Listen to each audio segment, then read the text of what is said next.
warahmatullahi wabarakatuh. Di hari yang berbahagia ini, dalam kegiatan pengajian dan silaturahmi keluarga besar Islamic School Harapan Mulia dengan tema Tafsir Al-Quran Ibnu Katsir. Alhamdulillah, saudaraku dan saudariku yang dimuliakan Allah, kalau kita mulai hari ini dengan kebaikan, semoga kita senantiasa dalam kebaikan dan Allah menutup usia kita di puncak kebaikan kita. Al-Quran diturunkan oleh Allah kepada kita, ada 3 yang menjadi rahasia keistimewaannya. Ia kitab yang membahagiakan, yang menyenangkan. Ia kitab yang membuat kita tenang. Dan ia kitab yang membuat kita selamat. Ternyata ini rahasia yang kadang-kadang hilang dalam impian kita ketika kita di hadapan kita ada Al-Quran. Kenapa Al-Quran ini tidak menjadi pedoman dalam hidup kita? Ya.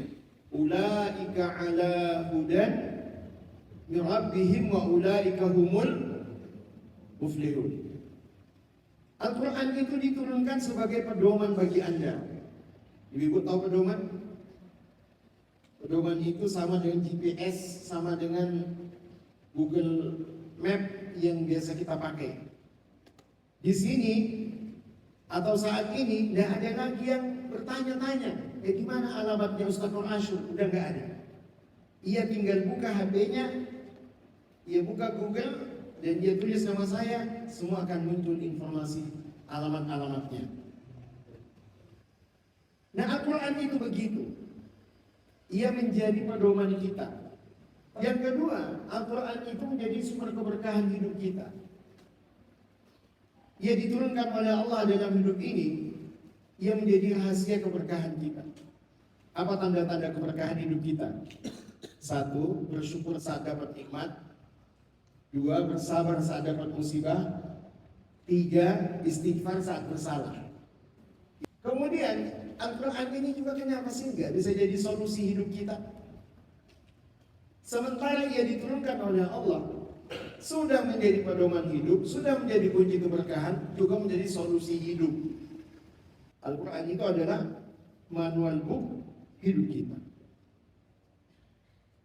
Yang keempat, ia sebagai penenteram jiwa. Allah Subhanahu wa taala berfirman, "Ya ayuhan nas", wahai manusia. Jadi ternyata Al-Quran itu berfungsi, bermakna, bermanfaat bukan hanya pada kita orang muslim, tapi pada seluruh manusia ia bermanfaat. Maka ja'atkum mau'izah. Yang pertama, Al-Quran itu sebagai mau'izah, sebagai pelajaran. Yang kedua, wasyifa'un, ia penyembuh dari segala penyakit. Baik itu penyakit yang ada di dada maupun penyakit yang ada di fisik. Wa hudan wa rahmatun lil mu'minin. Ada 4 makna Al-Quran, tujuan Al-Quran diturunkan di dalam ayat ini yang mesti kita harus gali. Al-Quran itu pelajaran, menambah pengetahuan. Yang kedua, Al-Quran itu obat, menyembuhkan penyakit. Yang ketiga, Al-Quran itu rahmat. Tahu rahmat? Solusi dari setiap permasalahan.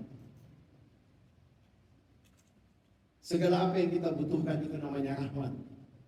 Kemudian wahudan, petunjuk. Jadi surah Yunus 57 ini, Al-Quran itu begitu luar biasa fungsinya. Wa qala ar-rasul ya rabbi inna qaumi ittakhadhu hadzal qur'ana mahjura. Al-Furqan 30. Apa kata Rasulullah kepada Allah? Ya Tuhanku, sesungguhnya kaumku menjadikan Al-Quran itu sesuatu yang tidak diajukan. Apa makna mahjura dalam tafsir Ibnu Katsir? 1, tidak mendengarkannya. Kemudian tidak membacanya, tidak mentadabburinya, tidak menghafalkannya, tidak mengimaninya, tidak mengamalkannya, tidak mendakwakannya. Bab tadabbur atau tafsir. Apa bedanya tafsir dengan terjemah? Kalau terjemah itu memaknai perkata secara bahasa, sedangkan menafsirkan itu menggali maknanya.